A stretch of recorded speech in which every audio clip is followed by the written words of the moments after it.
ಲೈಫಲ್ಲಿ ತಪ್ಪು ಮಾಡಿದ್ರೆ ಸಣ್ಣ ಪುಟ್ಟ ತಪ್ಪನ್ನ ಮಾಡಬಾರ್ದು. ಲೈಫಲ್ಲಿ ತಪ್ಪು ಮಾಡಿದ್ರೆ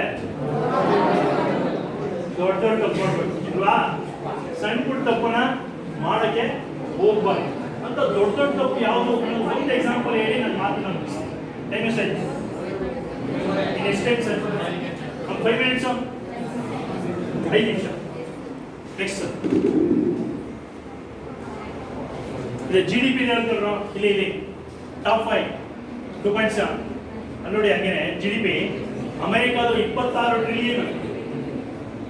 ಅಮೆರಿಕಾದ ಎಷ್ಟು? 26 ಟ್ರಿಲಿಯನ್. ನಮ್ಮ ಚೈನಾ ಆಯ್ತಾ. ನಾವು ಏನು 5ನೇ ಪ್ಲೇಸ್ ಹೋಗೋದಕ್ಕೆ ಬಹಳ ರೋಮಾಂಚನ ಆಗ್ಬಿಟ್ಟಿದ್ದೀವಿ. ನಾವೇ ಟಾಪ್ 1 ಅಲ್ಲಿ ಇಟ್ಬಿಟ್ರೆ ನಮ್ಮ ಪರ್ ಕ್ಯಾಪಿಟಲ್ ಇನ್ಕಮ್ ಎಲ್ಲಿಗೆ ಹೋಗ್ಬೋದು? ಬೇರೆ ದೇಶಗಳು ನಮ್ಮನ್ನ ಯಾವ ರೇಂಜಲ್ಲಿ ನೋಡ್ಬೋದು? ಅದೆಲ್ಲ ಸಾಧ್ಯ ಇದೆ. ಯಾರಿಂದ? ನಿಮ್ಮಿಂದ, ನಮ್ಮಿಂದ. ಜೊತೆಲಿ ದುಡಿದ್ರೆ ನಾವು ಉದ್ಧಾರ ಆಗ್ತೀವಿ, ದೇಶನೂ.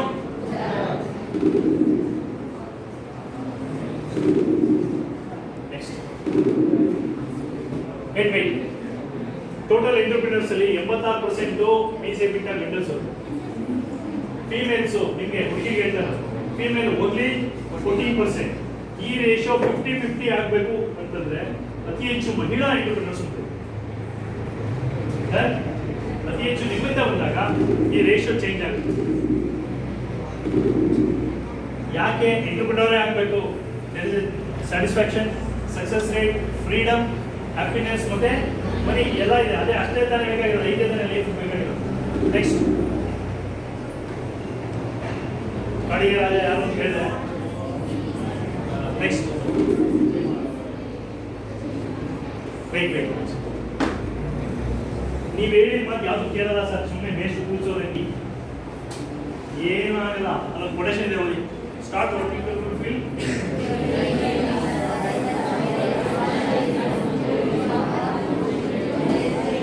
ನಾವು ನಮ್ಮ ಕನಸಿನ ದಾರಿನೇ ನಡಿಬೇಕು ಹೊರತು ಬೇರೆಯವರ ಕನಸಿನ ಭಾಗವಾಗಿ ನಾವು ನಡೀತಾ ಇರಬಾರ್ದು. ಅವಾಗ ಸಕ್ಸಸ್ ಅನುಕೂಲ. ಇನ್ಫೋಸಿಸ್ ಕಂಪ್ನಿಗೆ ಸೇರ್ಕೊಂಡ್ರೆ ಆಯ್ತಾ, ವಿಪ್ರೋಗೆ ಸೇರಿದ್ರೆ, ಅಂಬಾನಿ ಕಂಪ್ನಿಗೆ ಸೇರ್ಕೊಂಡ್ರೆ ಅದೆಲ್ಲ ಅವರ ಕಂಡ ಕನಸುಗಳು. ನಾವು ನಮ್ಮದೇ ಸ್ವಂತ ಕಂಪನಿಯಲ್ಲಿ ಕೆಲಸ ಮಾಡಬೇಕು, ನಮ್ಮ ಕಂಪನಿನ ಬೆಳೆಸಬೇಕು, ಆ ರೇಂಜ್ಗೆ ಜಿದ್ದು ಇಟ್ಕೋಬೇಕು, ಸೀಲ್ ಇಟ್ಕೋಬೇಕು, ಬೆಳಿಬೇಕು, ಮಾಡಬೇಕು. ಇಲ್ಲ ಅಂದ್ರೆ ಬೇರೆಯವ್ರ ಕನಸಿಗೆ ಭಾಗ ಆಗ್ಬಿಟ್ಟಾಗ ಏನಾಗುತ್ತೆ? ಅವ್ರು ಹೇಳ್ದಂಗೆಲ್ಲ ಕೂತ್ಕೋಬೇಕು, ನಿಂತ್ಕೊಂಡ್ರೆ ನೀವು ನೋಡಿರ್ತೀರೋ ಶಾಪಿಂಗ್ ಮಾಲ್ಗಳಲ್ಲಿ ಮುಂದೆ ಒಂದು ಸಣ್ಣ ಚೇರ್ ಇರ್ತದ, ಹೌದಾ? ಅಲ್ಲಿ ಕೆಲಸ ಮಾಡೋ ಹುಡುಗಿರು ದಿನಕ್ಕೆ 10 ಗಂಟೆ ನಿಂತೇ ಇರ್ಬೇಕು. ಸುಸ್ತಾಯ್ತು ಅಂತ ಎಲ್ಲ ಕಡೆ CC ಕ್ಯಾಮ್ರಾ ಹಾಕಿರ್ತಾರೆ. ಒಬ್ರು ಎಲ್ಲೂ ಕೂತ್ಕೊಳ್ಳೋಕೆ ಚೇರ್ ಇಟ್ಟಿರಲ್ಲ. ಒಂದು ವೇಳೆ ಚೇರ್ ಇದ್ರೂ ಕೂತ್ಕೊಳ್ಳೋಂಗಿಲ್ಲ, ಕೂತ್ರೆ ಅಲ್ಲೇ ಡಿಸ್ಮಿಸ್, ಮನೆಗೆ ಹೋಗುವಂತಾರೆ ಯೂನಿಫಾರ್ಮ್. ಆ ರೀತಿ ಕೆಲಸ ಮಾಡ್ಬೇಕಾ? ನಮ್ಮದೇ ಕಂಪ್ನಿನಲ್ಲಿ ರಾಜರ ತರ ಕೆಲಸ ಮಾಡ್ಬೇಕಂತ ಸ್ವಲ್ಪ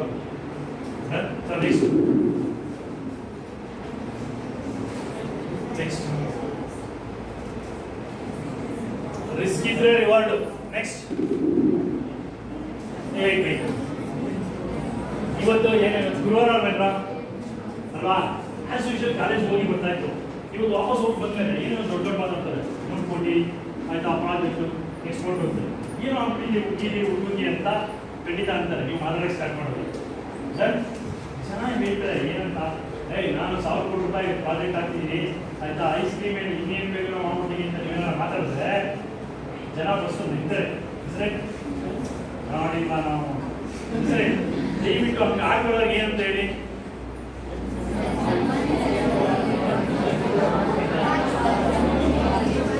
ಜಸ್ಟ್ ವಾಚ್ ಮೀ ಅಲ್ವಾ? ನಾವು ದೊಡ್ಡ ಮಾತಾಡಿದಾಗ ಜನ ನಮ್ಮನ್ನ ಏನ್ ಮಾಡ್ತಾರೆ, ಅವಾಗ ಆಡ್ಕೊಂಡ್ರು ನಾವು ಅಬ್ಸರ್ವ್ ಮಾಡಕ್ಕೆ ಸ್ಟಾರ್ಟ್ ಮಾಡ್ತಾರೆ. ಬೇರೆಯವ್ರು ಅಬ್ಸರ್ವ್ ಮಾಡ್ತಿದ್ರೆ ನಾವು ಹೆಚ್ಚು ದುಡಿತೀವಿ, ಹೆಚ್ಚು ಮುಂದೆ ಬರ್ತೀವಿ. ಸೀಲ್ ಪಾಸಿಟಿವ್ ಆಗಿ ಹೋಗ್ಬೇಕು. ನೆಕ್ಸ್ಟ್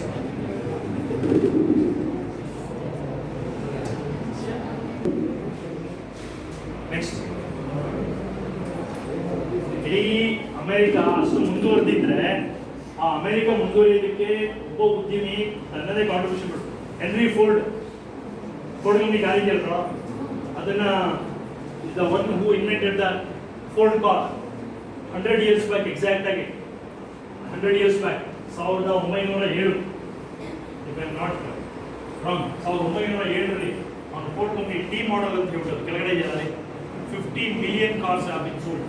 ಕೂತಿದ್ದಾನಲ್ಲ ಕೆಳಗಡೆ, 15 million ಕಾರು ಅವನು ಅವತ್ತು ಉದ್ಯಮಿಯಾಗಿ ಒಂದು ಅಸೆಂಬ್ಲಿ ಏನೇನ ಮ್ಯಾನುಫ್ಯಾಕ್ಚರ್ ಮಾಡ್ದ.